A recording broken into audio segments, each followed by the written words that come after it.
Hey guys, welcome to the Girlfriends and Goals podcast YouTube channel. My name is Miyosha, and I'm not joined by my best friend and co-host Samara today. However, I am joined by the wonderful MFOS. Hey. Yeah, so today we're going to be talking about Married at First Sight, season 15, episode 4. But before we jump into it, make sure that you like the video. And we are still trying to go live at some point with you all this season. So make sure that you're subscribed. We're still trying to reach that goal. Yes. So, all right. We are going to go how we usually do, couple by couple. This episode starts out with the first, I guess, set of couples other than Ben and Morgan having their wedding night. And then they progress on to their honeymoon. And then Ben and Morgan, they finally it just feels like it's been forever. Like when they showed them, I'm like, oh, I thought forgot about that almost. I was like I thought we were past this. But MFOS, since you haven't been with us since last season, I just want to hear quickly like your thoughts and feelings of this season and how you're feeling about it so far. Yeah. So, I follow a lot of the Married at First Sight accounts on Twitter, and I'm looking at the hashtags. Oh, that's funny. I'm looking at the hashtags, and it seems like the people are kind of restless at this point about the show as a whole, because I think people are starting to get the sense that the show has transitioned away from the idea of, hey, we're really trying to put these people together to help them find love. And it's moving more toward, we just want to put people together that we know don't have a shot in hell at actually being a success, but we just want to eat our popcorn and watch it go down. Right. Yeah. And so I don't know if I was there yet. I don't know if I feel exactly that way yet. But there are some couples in this season that really make me question, like, it's feeling more for TV than for love. Now, there's some that I still have hope for. We'll get to that later. But I don't feel optimistic overall. I think I don't like that we've lost Dr. Viv. I actually really enjoyed her. So I'm sad about that. And I do think that the overall season it's feeling more commercially to me. James Allen won't give us a break. James Allen has its foot on our neck. And I'm like, I don't know who you are, James Allen. Like, the concept is cool, but like, it just feels like a commercial now. So, yeah, I don't know. I'm very nervous for these couples. Yeah, I am on the same page. I was feeling one way episode 1. Then last week I felt like, okay, there might be a chance. And then this week, and then the previews have me like, I don't know. We shall see. Yeah, so it seems like we're on the same page. So let's get started with Ben and Morgan. Let's do that. Yeah, so they finally get married. It's their wedding day. What are your thoughts? One, on the pairing, because you haven't given your thoughts on them. Right. So first of all, Ben, okay. And this is a recurring problem, I think, with this cast, is that it's almost as if they are conscious. They are almost hyper aware of why they were cast, right? Like, how did they get selected? And so then they know that that's like their narrative. They know that's their story. So they just keep going with it whenever the cameras are pointed in their direction. And for Ben, it's the mama's boy thing. So if he doesn't stop talking about his mother, I'm sure she's a lovely human. I'm sure she's wonderful. And I know he loves her very much, but I'm sick to death of hearing about Ben's mama. And there's no chance that Morgan is not going to be similarly sick to death. Yeah, it was very strange. I feel like the way he keeps bringing her up. I understand, like, Yes. okay, mama's boys are definitely a real thing, but I Mhm. think I'm married to one. yeah, you notice it more in their actions and Yeah. not the stuff that they're saying all the Right. time. All the time. All the time.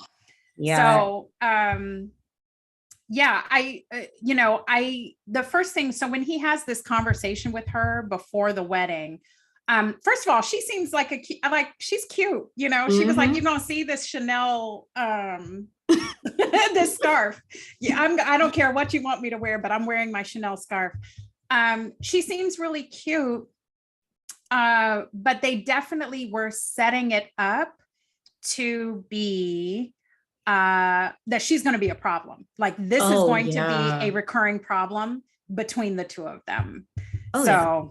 Yeah. I mean, and I guess it's one thing like being a mama's boy and having that close relationship, but I wrote that he seems to be very desperate for her approval. Yes. And I was just so uncomfortable when he was just like, you know, Mom, if there's something that you don't like, just let me know and we can fix it. Excuse me. What? And then it got even more strange when he was like, oh, well, you know, my mom can be known to nitpick. And it's like, okay, so you're setting this girl up. Do you really want to be married? This is going to be a problem. A whole problem. A whole Morgan, problem. You in danger, girl. That's how I felt like. And then because she is Miss Independent, she said, I'm walking myself down the aisle. Yes. She doesn't seem like the type of person who's going to be seeking approval and leaning in on the people pleaser in her. Not to say that she doesn't want to see people happy. It just doesn't seem like she's going to be the type of woman be like, well, what else can I do to make your mom happy? And how can I change myself to make your mom happy? This girl said, I didn't even want my dad to give me away. And I understand the relationship wasn't there, but she clearly said, like, I don't want to be given away. Yeah. I'm my own person. her before the wedding energy was very much giving me Lindsay from last season, which, and, you know, Lindsay is an acquired taste for sure.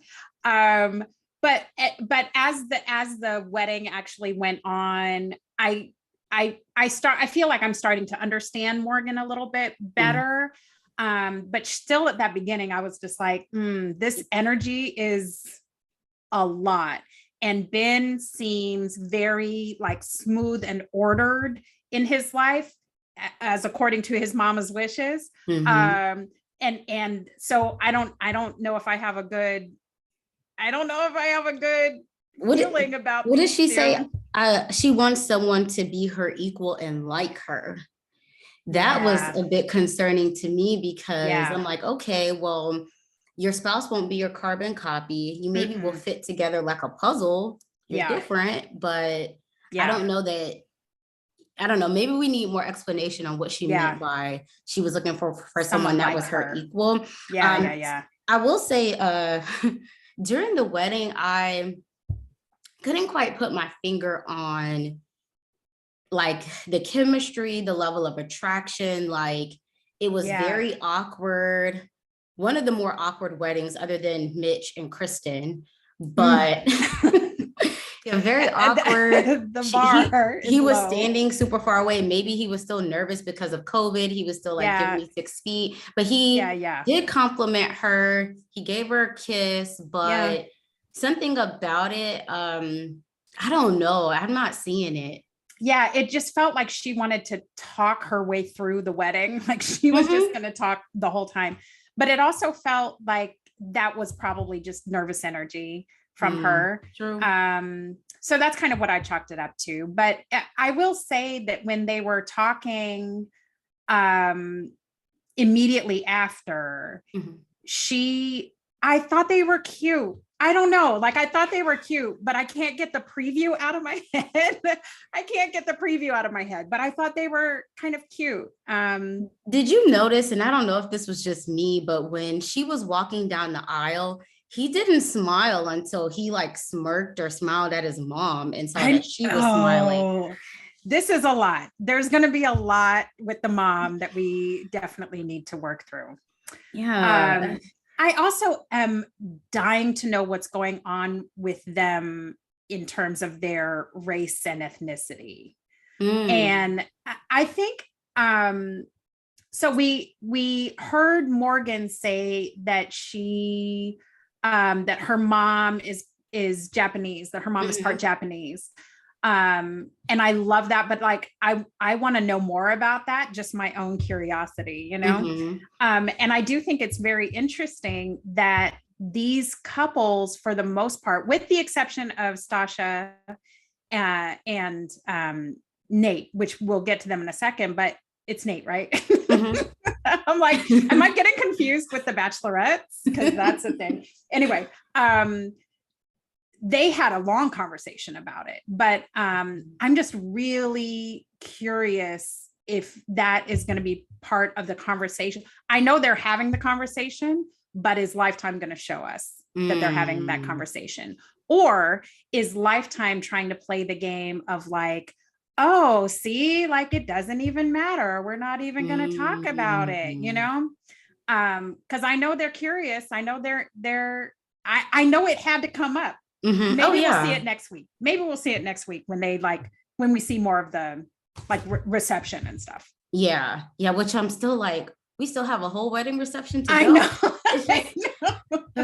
It's so strange, but yeah, that was pretty much all I had on them. I'm still up in the air on the chemistry and how I feel about them. Lots of awkward energy. Yeah. And, this whole mama thing, I'm not feeling it. The mama thing is super problematic. Did you all do a prediction for them? You didn't, right? You held off on it because we hadn't seen their wedding yet. Yeah, we held off. So what do you think? Because I haven't done any of my predictions. Let's wait until the end. Okay, and then perfect. We'll go through all of yours. Yeah. Okay, great. All right. So next we have Krysten with a Y and Mitch. Not Krysten with a Y. Krysten. Mitch is just so draining. It's Mitch. Here's what I'll say about Mitch. He is really, really committed to that Band-Aid on his head. Like, is that Band-Aid going to go throughout the entire honeymoon? Like, is he changing it out? Did Freddy Krueger come and scratch him on the head, or like Jason with an axe? Like, how deep is that cut? Is he changing it out? Is that the same one? Is it the same one? In which case, questions. Should you have gotten stitches? I mean, anyway, Mitch. Oh yeah, Mitch is a whole lot. Yeah. So in last week's episode or review, Mary was saying that she felt like Krysten was being super thirsty. And I was giving Krysten the benefit of the doubt, like, no, I'm not seeing it's because he's dry. It's being Mitch. Yes. But this episode, I'm like, you think Mary, she was right. You was right. Girl is thirsty. I mean, okay. So but it's exasperated because of how he is. Because but he's so dry. Yeah. So she's giving me a little bit of thirsty. Yeah. But he's also giving me Sahara Desert. Like, he's giving me overwhelmingly. But not even that. It's like Sahara Desert, but also there might be like giant sandworms that come out and because I can't with Mitch. But like, unless it's for her mom. That's inappropriate, Mitch. It's inappropriate. He lights up whenever she comes up. And why did he tell them? Like, why did he tell them? Oh, Mitch. All right. So let me just say, okay, let's start with some good things, right? Mm-hmm. I love the leather jacket over the wedding dress look. Mm-hmm. I love that. Here's what I don't love. I don't love that Mitch was like, oh, finally you have, you took off your shoes and you put on a leather jacket and now I like you more. Like, I mean, y'all said it last week, but like that, my clothes do not, you need to be able to see me regardless of what I'm wearing or how much makeup I have on or what time of the day it is, right? Or where we are. Like, maybe I'm reaching with this and you tell me, but I feel like him constantly commenting on her attire and how she presents is a way of kind of knocking her down and making her very self-conscious, insecure, because he kind of talked about some of his insecurities He later. sure did. So I'm like, why are you did. coming out of the gate swinging, Right. trying to make this girl insecure? And you can tell it's maybe not making her insecure, but being very conscious about how she's presenting herself, because she spent a lot of the episode talking about, well, this is how I really look, and I can be casual and cool. Right. Even their honeymoon night, she was just like, oh, well, you're just going to have to get these PJs. I wonder if she really couldn't find the PJs, or she was just like, let me tone it down because now I'm seeing with, you know, what I'm working with. And that whole scene was just awkward. It was so gross to me. I've never felt more uncomfortable about a conversation about what to wear to bed. Like, so it started off for me when she said, oh, you know, I brought, you know, something special, but I can't find it. And then she said, not that you'd notice or care. And he said, no. Well, I missed that. He was like, no. And so then I rewound it because I was like, okay, well, wait. It could be that he was just doing that vocal filler thing where it's like, yeah, no, right? Especially in California. Like, I don't know if y'all know, I don't know if your audience knows, but in California, there's a very clear difference between yeah, no, and no, yeah. Oh, okay. It's the same words, and there should either be a yes or a no, but in California, there's like, yeah, no, which is mostly, I agree with you. But then no, yeah, is like, it's actual no, but it's followed by yeah. So anyway, I didn't know if he was doing that or if it was, no, I actually don't care about what you're going to wear to our wedding bed on our wedding night, right? So I don't know, but just that him following up with the no, I was like, oh, those, yeah. And then they both kept calling them jammies. And I was like, there is nothing less romantic right now than calling your bed attire jammies. Like, let's stop saying the word jammies. I actually don't like that word right now. He wasn't going to be interested anyways. Yeah, you're right about that. But he kept gaslighting her. True. He kept gaslighting her about that. There was a time later in the episode where he said, I think this might've been even at the honeymoon, where he was like, yeah, it doesn't hurt that I like you. And like in capital letters, I was like, do you? Like, do you like her? Because it does not look like it. It definitely does not feel like it. Yeah, even when he complimented her, and I know we're jumping a little bit ahead, but yeah, even you're right, he's giving her like little breadcrumbs just to like keep her slightly interested, but he knows that he's really not. What do you think about this whole interaction with the mom? Oh, and him getting the rundown? I feel like his answer was a job interview, but yes, exactly. And that is what I wrote down. His answer was performative. He and again, it's all of these little moments, especially with this guy, but it's in the nuance. It's the fact that the cameras are on you all the time. They're catching all the things, right? and these producers, I think, are Team Kristen, because they are letting these little things slide in there. So in that conversation with the parents or with the family, he was, because dad was like, okay, I'm out. And dad was like, I did what I was going to do. Goodbye. I walked you down the aisle and now I'm leaving. So in that, when he was answering, he was like, after he said what his answer, there was like a little fake smile and then it faded. And then he brought it back. So if you go, I recorded it. So I'm going to post it later on my stories. Yeah. So we can repost it. So you can see it, but it's like, he was, so if the answer was like Wonder Bread, he was like, Wonder Bread.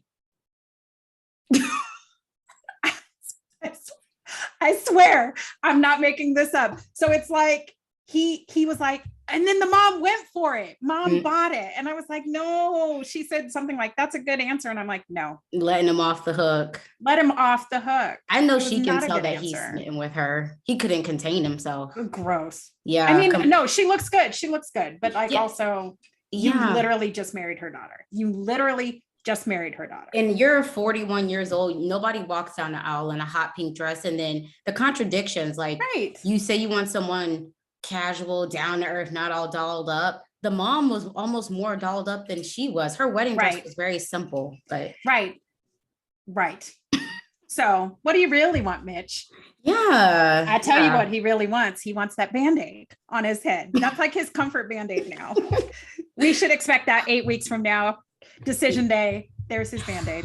I know. But yeah, so for Mitch, I don't know. I just feel like he's going to just drain us the rest of the season. I mean, him complaining about the poppers, just a mood killer. And poor girl is just like, all right. Okay, I guess.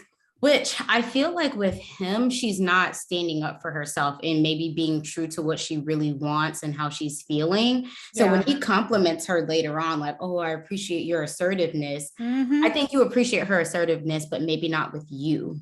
Right. Yeah, I feel like that must have been a producer. I think a producer probably said, hey, listen, like, say something nice to her. Like, can you give her a crumb? Lord, I don't know. But I thought it was really fascinating that he would say on camera that he is not confident about the segs right now. Like he said, I'm not confident. He said those words. And I was like, I mean, the parents said that he was brutally honest. I mean, I will give it to his parents when she sat down with them. I mean, if I were her and I walked away from that, I would just be like, give me the annulment now. I'm good. Because his family just told me that he's a terrible person. Like he's going to hurt your feelings. He's going to lash out at you. Like they also were brutally honest. Maybe that's where he gets it from. Maybe. And even the sister-in-law, she was very honest. Like, oh yeah, like it was a while before we even got along, which was interesting because he supposedly was raising your kids. Right. What is going on here? What is this? What is this? I know. And her poor little red nose. I was just like, oh, Krysten, baby. Yeah, and then when she said, oh, her wedding was a fairy tale, I felt for her. No, because you're gonna watch this back, sis, and you're gonna see it was not. It was the scary part. It was the scary part of the fairy tale. And then later on, when they get to the honeymoon with the rest of the couples, like you said, he brought up that, the confusion with the mom. And I feel like Krysten is good at like handling things in the moment. Yeah. But they're going to have a conversation about that later. Yeah. Like it's great that my mom is beautiful, but that's not something that you want to bring up again. No. And also we're in front of other people. Like that's already horrifying for me. I guess I wouldn't be surprised if there's some unresolved stuff with her mom, between her and her mom about that. For him, maybe he's like, I already said it on national television. They already have the footage. So might as well lean in and be true. See, that's the thing that I'm talking about, right? The leaning into like, that's your narrative. I don't know. I don't know. Yeah. Bitch. So that was pretty much all I had on them. A lot of the same things. And he's going to drain us the rest of the season. All right. I wish he would just drain it right into that Band-Aid. He's not going to let it go. The Band-Aid is a lot for me. All right. So let's talk about Alexis and Justin. Let's talk about the tree. Them. Okay. Let's talk about Tree. So he and Alexis, this couple are the number one offenders of that issue that I'm talking about. The whole, like, this is my narrative and I'm sticking to it and I'm going to remind you of it every time I get a chance. So with Justin, the whole I'm celibate. And also I'm like, okay, Mitch actually made a great point that I am loath to give Mitch any credit at all, but he made a good point. He's like, yeah, I'm celibate too, but it's it's not because I've like chosen to be celibate. It's because I just haven't slept with anybody over the past year or whatever. Mhm. And so Justin's whole like I'm celibate thing, why do you keep going back to that and back to that and back to that, right? It's the first couple of episodes, it was the I'm a piece of meat thing. And he was like back to that, back to that, back to that. So I'm like, enough. Like, let's please stop. And with Alexis, it's the 3 proposals thing. Like, we get it, babe. We know that they were like, oh, that's so good. We're definitely going to cast you. And so you feel like you need to keep doing that. Mm-hmm. But I think like, hopefully the next episode is enough. We don't have to hear that anymore. We know. Okay. We're good. Yeah. And were you engaged or did you just say no? But either way, so when they first came on screen, I was at the edge of my seat, like, okay, Alexis, have you sobered up? Are you past the drunken love? Homegirl was lit the last episode. So I was thinking like drunken love. Like she doubled down though. She doubled down. I literally was just like, okay, is she still all in on this? Or did she like sober up and be like, oh, I'm good, but homegirl is all in, but I feel like she's all in because he's all in. And yeah, that's, who he's doting on her, giving her compliments, making her feel larger than life. And I could just tell she's really enjoying that. So I was happy for her in that it wasn't just the alcohol. It was, hey, I really am into this guy because he's treating me like a queen, of a few days. Yeah. But what happened? Something happened between her initial reaction to go from that all the way to where she is. It's like I don't know. And it was in the same night. I know. And then we find out that they were already connected, which we kind of talked about that, I think the previous episode. So, they met on Hinge and it didn't work out. And, so I don't know if it was like her feeling like Sasha said, like, oh, this is fate. So I want to put my best foot forward, or she's like, let me at least like really give this a try, unlike some other people have in the past. Yeah. So. I mean, they're giving, okay. So, and this is another recurring thing that I want to talk about with multiple couples, in that they seem like different people when they're doing their like in the moment direct to camera thing. Or like their interview thing, and when they're just being recorded, but they're just interacting, like they seem like different people. Yeah. And the two of them, I feel like I don't want to go so far. I'm like, don't pull your hair out. They make my scalp itch. I don't want to say that I think that they are being performative, because that term has a nuance that I think is not what's happening here. But I do feel like they are performing for the cameras, and sometimes it lands and it feels cute, and sometimes it feels gross. And so when they were in the bed the morning after, right after wedding night, before the honeymoon, she's doing a reaction interview where she's like, I know exactly why the experts matched us and they did a good job. And then he's over there talking about, the experts exceeded my expectations, and he's pedaled to the floor with her, right? Like he is all gas, no brakes. And then they're having this cute little moment where it's like, oh, I don't even have your number. And he's like, can I get your number? I hated how he said it, but that he said it was kind of cute. And then she was like, no, I am married, sir. Like that was cute. That was cute, Yeah. But I just don't know if I'm buying it. I don't know if that's like a real reaction, or if they're performing in the roles of newlyweds. Yeah. And I'm jumping ahead, but when you said like performing, it made me think of them when they linked up with the other couples at the honeymoon and all of what Justin was talking about. No, I would give anything to unhear. What? I'm sorry. I would love to unhear I don't that. feel like I'm a prude, but I just don't want to sit around in a circle talking about. I am not that person. Like the whole vibe was just strange. And then yeah, strange. Again, it felt like a performance to me. We're all like, Did you? I would have loved to have seen some real facial expressions in that moment, because mine would, if I'm sitting there in that little semicircle in Puerto Vallarta, I'm coming to that, by the way. It's Vallarta. Like, no, we're coming to it right now. I can't let it go. You live in San Diego, California. That's not far from y'all. It's not. Mm-mm. And you have never seen the word Vallarta? Are you sure? He called it Valeritar? Like, what is happening? Do y'all even live in San Diego?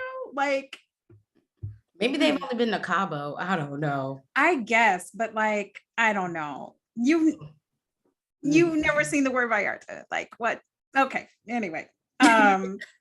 I was reminded of this one time that I went to a conference, and after the conference let out for the day, we all went out for drinks or whatever. And I end up small talking with this dude.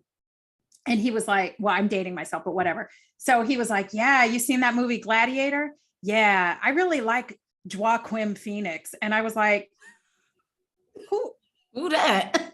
Oh, you mean Joaquin? Oh, okay. Joaquin. Okay. Anyway, so back to our friends Alexis and Justin. Yeah. I mean, they're leaning in on this whole celibate thing. I'm tired of hearing about it, and Alexis is leaning in on it too. Both of them. At first I was like, she may be a lot, but I'm realizing that he says awkward stuff too, as we saw later in the episode. Yes. So when she sat down with the mom and was like, don't worry, your son is still celibate. Why? You know what? I know, but you know what? The conversation with his family, I feel like was the most real that we've seen her. Like that felt like an authentic human being to me. And all of the rest of the time, I'm like, what? Yeah. But in that moment, I was like, no, that's probably exactly who she is. Yeah. More chill. So that felt a little more chill. Like, she's still going to be goofy and she's going to have her turn up moments, but that I felt her in that moment. And I was like, okay, there she is. Mm-hmm. Yeah. And then his interaction with her family, I feel like it went pretty well. I will say, I wish, like, it's fine that you're a pleaser, but I wish that he wouldn't lean so heavy on that. And I could appreciate her sister saying like, hey, like, okay, well, how are you going to speak up for yourself and get your needs met? Yes. Because, we're very vocal. So there has to be some balance there. They know their sister. But I just wish he wouldn't lean so much into that, because I wonder if he was to pull back just a little bit and not in a insensitive way, maybe for whatever reason, he can't be in a pleasing position, for whatever reason, like, does that mean that her feelings will change or she won't be as into him because he's kind of pulled back a little bit? Right. Yeah. I mean, at a certain point, like, y'all talked before about how he's definitely a pleaser. Like that's he's like this, he said things like, on wedding night, he was like, I'm gonna fall in love with her. And he's said that multiple times. And then we saw in the preview that he was like, I love you. And she was like, not a good result, not dream result. But so and I'm like, is he just somebody who feels that way? Or is that part of the performance? Like, he understands this role that he has been hired, he's been casted to play this role. So is that really who he is? We may never know, right? No, we still don't know what happened with the ex, really, because the explanation the mom gave seemed short. like, and I didn't expect her to explain the entire situation, but it was like, oh yeah, we went dress shopping and then the wedding was off. Yeah. I would love to know more about that. Like what happened. I don't know if we're ever going to know though. I don't know. Probably not. But yeah, that's all we have on them. You'll give your prediction at the end. Well, how you're feeling about them. So I will. Let's go to hot and steamy Sasha and Nate. Let's go to the shower. Okay. Is this Lifetime or is this HBO? What is like, or is it Cinemax? Okay. It's after hours, whatever it is. Wow. Yeah. I haven't thought about that, but we'll get there. We'll get there. So let me just tell you how I feel about them just in general. Okay. Because I ain't been here. So I was at a function the other night and I haven't been many places where this show doesn't just come up in conversation. You know what I mean? Like people are watching this show. And so this woman that I was talking to, she was like, hey, let me show you something. And I don't know if you've seen this or not, but she pulled out this picture of the movie Ants. Do you remember that movie? Mm-hmm. Okay. Have you seen where this is going? Lord have mercy. Y'all are too much. Just when she showed it to me, I'll never be the same, because if they don't look like exactly the leads of Ants, okay. I'm just now we're all not going to be able to unsee that. You're correct. We're all ruined. They look like they were drawn by Disney animators. Mm-hmm. Ants is not Disney, I know, but like they look like, you know, with those filters, it's like, and now you look like Disney. They look like Disney all the time. Anyway, so in Nate's, in the first couple of episodes, Nate's hair, I was like, okay, listen, just, you cannot show up. You cannot. So I like the braided back situation, but if he ever goes to like, and that didn't help the ants either. Like anyway. Okay. He's another one that feels like a very different person from his interviews, right? Because in his interviews, I'm like, where is the swag? There's no swag. But then like for him at the bachelor party, I was like, oh, there he is. Like there, I mean, say what you will about his behavior at the bachelor party, but I was like, he's a little swaggy now. Yeah, definitely compared to who else they casted. That part. Yeah. Justin. Oh God. I want Justin to be so much more smooth than he is, but it's okay. Anyway. Yeah. So like when he's in an interview, he's giving me Lifetime. And when he's not, he's giving me like Breakfast Club. He's like TV One when he's not, when he's just being himself. But okay. So in general, I feel really good about this pairing. I think that they are going to have some clear struggles, but I also feel like this couple is possibly, and it may be because of their age. I don't know. Y'all had a very interesting conversation. I don't know if it was last week or the week before, but about how, you know, just because you're older doesn't mean you're more mature. And just because you're young, that doesn't mean that you're like, you don't have that maturity. But they do at least both have a little bit of years on their side. And even though he's giving a very young 34, right? He's 34, right? He's giving a young 34.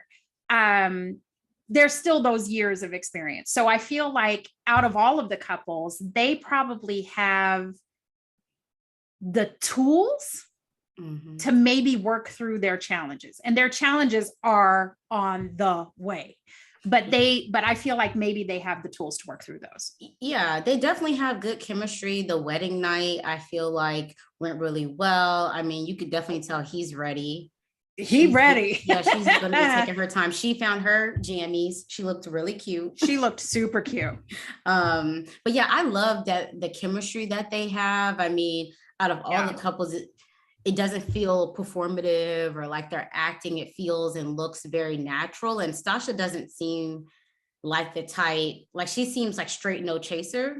Yeah. And I don't know that they would be able to convince her to put on more if she just was not feeling them in that way. Right. I could appreciate, I feel like with them, they had really good questions. Like when she asked, what does he expect of her in terms of being a wife? And he was like, I just really want you to be my best friend. And then he also asked about her insecurities. So I feel like they're coming out of the gate. I don't know if they're being guided on this, but I feel like they're coming out of the gate with good questions early on. Now granted, it's just one day, but I feel like maybe they're making good use of their time even before they get to the honeymoon. Yeah, I agree. So. The chemistry between them, I feel it. Mm-hmm. I don't really feel it with the other couples. Like they say it's there, like Alexis and Justin, they're like, oh, all this chemistry. And I'm like, I'm that meme, right? Where she's like, girl, like they say it's there, but I don't, but with these two, I feel their chemistry. And one of them was like, she's the male version of me, or I'm the female version, but yeah, I mean, they do seem, they complement each other. They do. They really do. So I like that part of it. Area where I feel like they maybe are more different than it's coming across on the surface. And we'll get into like the meeting with each other's families is, I feel like Stasha is a legit boss. Like, legit. She has her stuff together versus Nate. It seems like he struggled. He's still trying to figure some things out. And I'm so glad that he didn't bring up the bootleg purses and whatever he was doing this episode. I'm glad that he's not leaning in on that. At least he didn't in this episode. But, when he was meeting with her family, we find out that he's filed for bankruptcy. And I don't know, when they asked him about, okay, well, what do you do now? What's your business? And he was like, well, it's kind of like a business, or it's like, okay, well, do you have a job or not, Tommy? Right. Oh, Tommy, what is going on? If you're going to do the day trade, like lean in on that and be confident, or at least sound confident in the early stages. And then when he met with her family, I was very surprised at how emotional he got. That was surprising. That surprised him too, I think. I don't think he knew that was coming. It's like one of those things that just sits right under the surface, like right in your neck, right here. And you can't control it. And you don't even know it's coming. And then something just triggers it and you're like, God dang it. Now I'm crying, right? Yeah.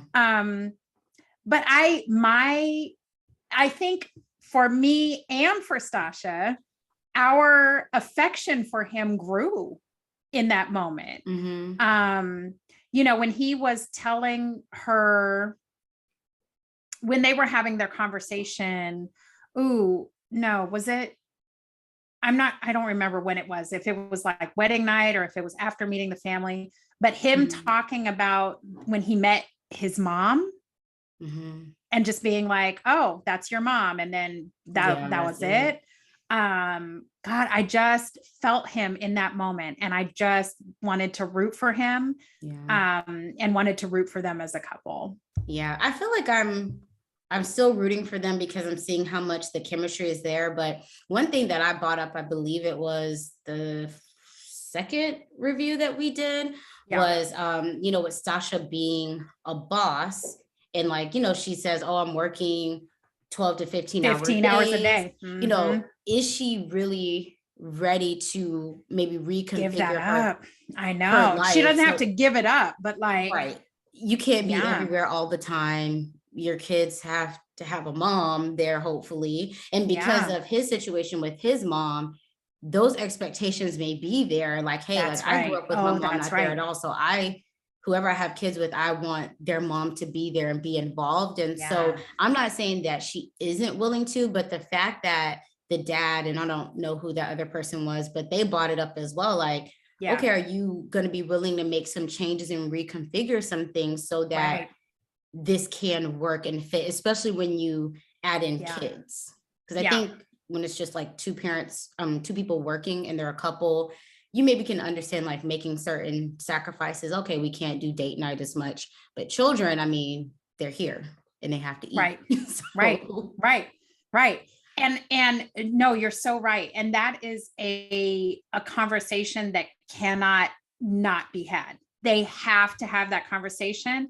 And that's why I'm going to go back to that point that I made, that I feel like they probably have the skills to have that conversation. I think they can come to like their communication is good enough right now that I feel like that is something that will not break them. Yeah. It might be a little bit of a speed bump, you know what I mean? But I don't think that's enough to break them. Yeah. One thing that I did find was odd, and this will come up with Lindy and Miguel, is her family asking him how long he's willing to wait for sex. Okay. I don't understand these people's families asking about intimacy in that way, as if they're going to be involved. So I so agreed with you.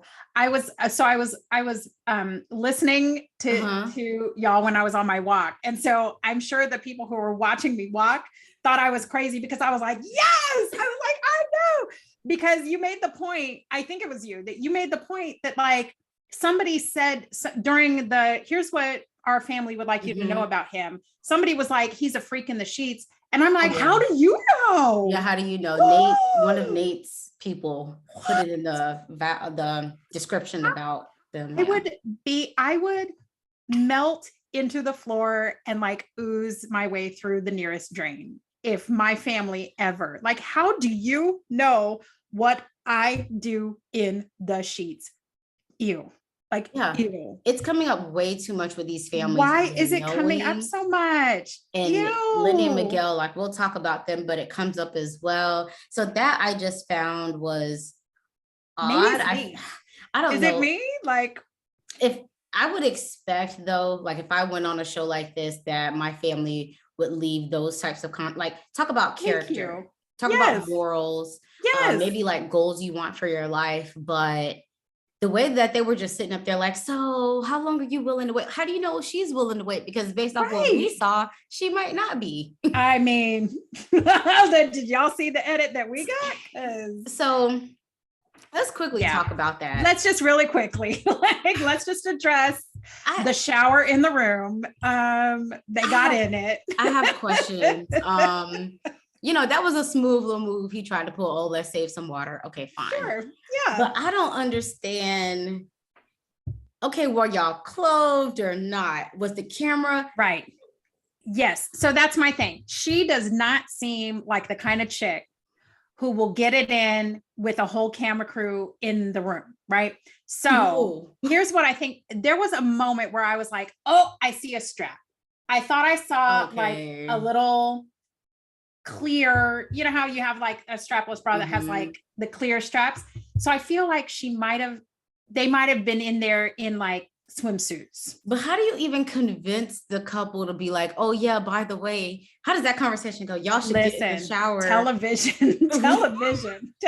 We'll give y'all a bonus. Can you imagine a producer being like, okay, so listen, so we've been watching, right? And it looks like y'all about to, whatever. So how about this? So start with your swimsuits, and then we just let us get a little bit of footage. It'll be real sexy. We'll do slow-mo. And then with the R&B, and then we'll excuse ourselves and y'all can do whatever y'all want to do. Okay, Lifetime. They had to make it Lifetime. I don't know. I don't know. But do I think that they got it in when the cameras were gone? I do. We'll see. But I do. They claim, at least when they got together on the honeymoon. Oh no, did they? Yeah, she said that they were going to wait. I thought she said they were, but also like in the moment, maybe it was just a shower. Maybe. I don't know. All right, let's Okay. talk about All right, y'all. Miss Frantic. Lindy and Miguel. Miss Frantic. Okay. So Miguel looks like somebody, and I can't put my finger on it, but it's bugging me. He looks like somebody that either I know or somebody famous, and I can't, it's going to bother me until I figure it out. And I have not. He does have a familiar face. He does. Anyway. So, let's see. So when in the moment, again, for me, it's all about the little moments, right? The little, like, I see it. I know you put it in there, but I don't know if you knew that I was going to see what I saw. And when he undid her zipper, when he was undoing her dress before the freak out in the bathroom, which was horrifying to me. He did this thing where he undid the zipper and then he gave her like a little tap on her side. You know what I mean? Like he undid it and then he kind of like tapped her side. And I don't know if that was like a sports tap, you know what I mean? Where it's like yeah. Or was it like real affection? You know what I mean? Like it's the little touches that really tell the story in real life as well. It's not so much the like, and then we ran together and we embraced, and it's like, that's where the Bachelorette fails, right? But the running hug jump thing that they do, fake, right? But it's those little touches. And so I felt like in that moment, I was like, oh, like he's really feeling, concern and care and protection or whatever, but just affection for her. I don't know. So the last episode, their wedding, I was feeling confident, like, I see why they were paired. This is a good match. Yes. And then for whatever reason, this episode, I don't know if it was her anxious, frantic energy or what, but he just seemed nervous, disinterested. Yeah. Like, I'm here. Oh, she's cute. He mentioned flags more than once. He sure did. He said magenta. Yeah, he really did. I mean, so let's start with the bathroom pajama freak out. I guess that's the theme of the night. Right. It's all about jammies. Yeah. So like she's freaking out. And he mentions like, hey, like this could be, but I'm already married and she's cute or she's pretty. So I'm willing to kind of let it go. And according to him, in the past, that's what he's done. He saw red flags and just like, oh, well, we'll see if it could work. Yeah. And so if he's already bringing it up, that's not great. That's not a good sign. That's not a good sign. But he keeps saying that they have chemistry. Again, I don't know if I see it. The whole scene in the bathroom, I was so uncomfortable for her. And for him, because I don't know, like, I feel like when you're in the middle of a spiral like that, and you're like, she wanted to break out of that orbit, but it was like, she just couldn't. And who knows how long that actually took. So, I have no degree in psychology.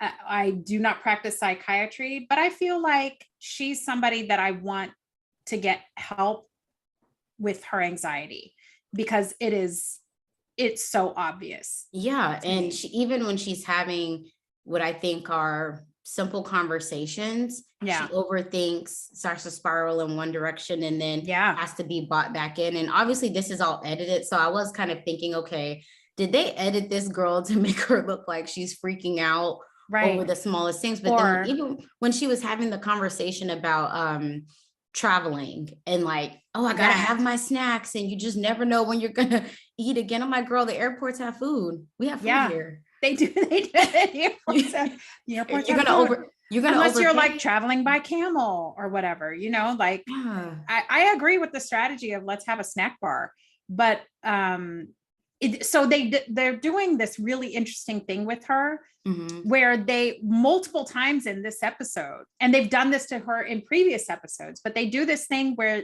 she'll be talking and then they'll insert these dissolves, right? To like to indicate the passage of time.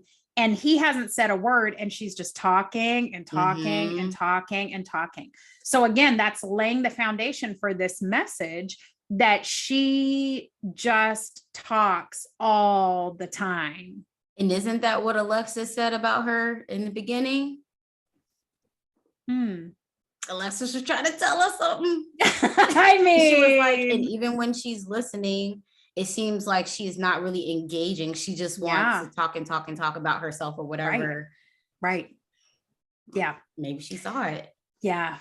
And maybe Lifetime wants us to see it as well. And I, for one, I see it. Like, she's talking a lot. It's so obvious. And one thing that I wrote down is that, you know, when he met with her family, you know, they described who she is and they were just like, oh, you know, she just needs that calming reassurance energy. And he doesn't really seem like he's wants to sign up for that, because he even said in the past it would be a red flag for him and he would have walked away. But and that's not to say that your partner shouldn't calm you, like it can't be all on them to like keep you grounded all the time. That would be very draining. So her family knows this about her. The energy I got from him was like okay. And but let's talk for a second about those families, shall we? These families, because I don't who went first? He met with her family first. Yeah. And I was like, oh, this is awful. This is awful. I actually wrote, her family is bizarre. And again, this is another thing that I think you all brought up before, but like her brother, her big brother starts in with, well, here's what it says in the Bible and blah, blah, blah. And I'm like, he already told y'all he don't believe. So stop, right? Like, what are you doing right now? Knock it off. So they seem very bizarre. And mom actually seemed like she was on maybe a different page than the brothers, but they were, especially the big brother. I was like, oh my, you should wait. You should do this or that. And it makes it more strange in that Lindy hasn't presented herself as this very religious person. Right. So it's coming out of left field that they would be harping on it so much, because it seems like when she was out in the world and was free, she was doing her thing. That's right.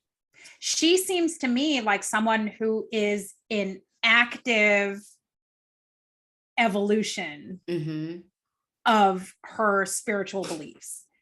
She seems like in process, right? But they do not. The brothers do not. They're very clear. So I wonder if that's going to be, well, obviously that's going to be an issue for them, you know? And unlike Stacia and Nate, I don't know if these two incredibly educated people have the skills, which is why the study of communication is important, if I may say. But I don't know that they have the skills to navigate that, because that's one of the most significant conversations that you have to have with a partner, right? Oh yeah. But then go ahead. We go to her meeting with his family. And I was like, it was even worse to me. So much worse. His sister, them talking like, I don't know if it was editing, but her anxious, like agree with her energy with the sister's super long, is it enunciation of words? I don't even know. Like, the way she was talking, it was just unique. I'll leave it at that. But what I wrote is that I feel like his sister, because they have had like a rocky childhood, maybe it seems like an absent mother, that she's taking on this maternal role for him. Yes. And I feel like it's going to be overbearing. And, she leads to say like, oh, well, I don't want him to be taken advantage of. And what do you bring to the table? That whole conversation was strange because it's not like Lindy isn't a doctor herself. Correct. The first thing. The second thing is doctorate degrees aren't free. Correct. Most people aren't paying out of pocket. Most doctors do have student loans. Most people have student loans. Correct. And so I really wasn't understanding this whole like, oh, well, are you not going to want to bring anything to the table? Clearly, she's driven. She's a hard worker. Right. Maybe she wants to work part-time before she has her kids or whatever her situation is. She's been making it work. So I didn't understand the sister harping on that. Right. As if, and then he like backs it up when he's like, oh, well, I don't want to be a sugar daddy. I'm sorry. Are you wealthy? Like, but, and even if you are, like, she never said that. She never said that. And I'm not saying that people who have advanced degrees don't want to be sugar babies, because they can be what they want to be. Of course. This whole idea that you continue to go to school for that long, knowing that, oh, I just want to be taken care of, or I just want to sit back doesn't math. She could have stopped at a bachelor's degree in that case. Like, why? Sure could have. She could have went to a community college. Like, why even keep going? Clearly she may have a passion. Right. And it costs money. His family, no, let me be fair. His sister. It's nobody but her. She's delusional. She is. And I really had to like slow it down and look. And she is wearing a ring on her left-hand ring finger, which may just be a ring, or it may mean that she's married to somebody. And here's what I wrote in my notes. She is intolerable. Yeah. And she's great for the drama, but I would be so sad if I was Lindy, if we ever had to hang out with her. Oh, yeah. At first I felt like, oh, this is so sweet. She's there for her brother. But this whole conversation, I just was not here for it at all. I was not. And the way that Lindy presents herself does not scream, I don't want to work, I'm lazy. No. And then when she was like, oh, well, I don't want him to be burdened. I wanted to reach in there and just like shake her. I wanted to shake her. And so if she's married, I guess that may change my perception, but I mean, taking on a family is a responsibility on all sides. On Lindy's side, on his side, if you have children, everybody's side. Yeah. And things will ebb and flow throughout your lifetime together. So I don't understand, if you don't want him to be burdened, does he really want the responsibility of having a family? And the responsibility is on all sides. For women, when you get married, it's you take on more responsibilities. Exactly. And men. Exactly. Is it that you don't want him to have the responsibility of being married? No. Why? No, so ma'am. he can be free for you at your women call? She made me so uncomfortable. I was just I wanted to just like sink and just disappear. He's 35. Right. Maybe she's the reason why the rest, you know what? We ain't even gonna go there. We're not even gonna go there. I don't know. I don't know, Miguel. Good luck, buddy. Because that's your sister. And she's a whole handful. But yeah, she's way too overbearing. And then I also just didn't like her. So wait, y'all were talking about somebody was like the best friend, right? Like this is the best friend that I've ever seen. She's a stone cold villain. Like she is the best villain that I think I've seen in a since Alyssa last semester. Oh yeah.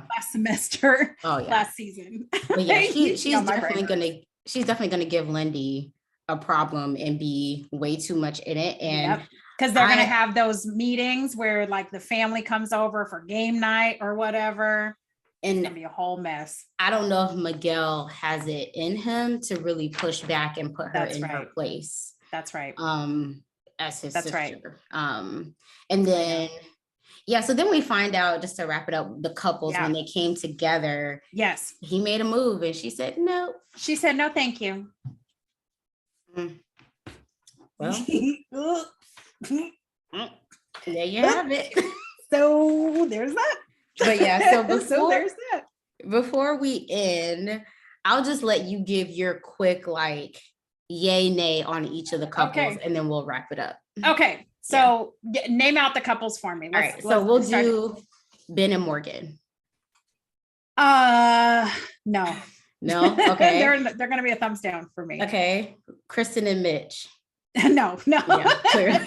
No. I mean, like, why? I'm hopeful for Krysten that it's a no. Yeah. Alexis and Justin.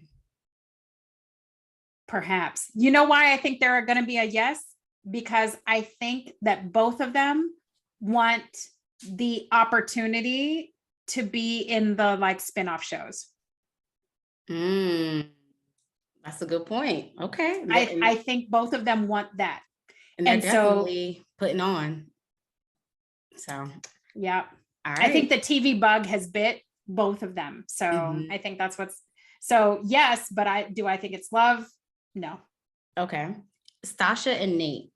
Yeah, I think they might work out. Okay. I'm hopeful for them. Yeah. And then last but not least, Lindy and Miguel. Oh, that's a tough one.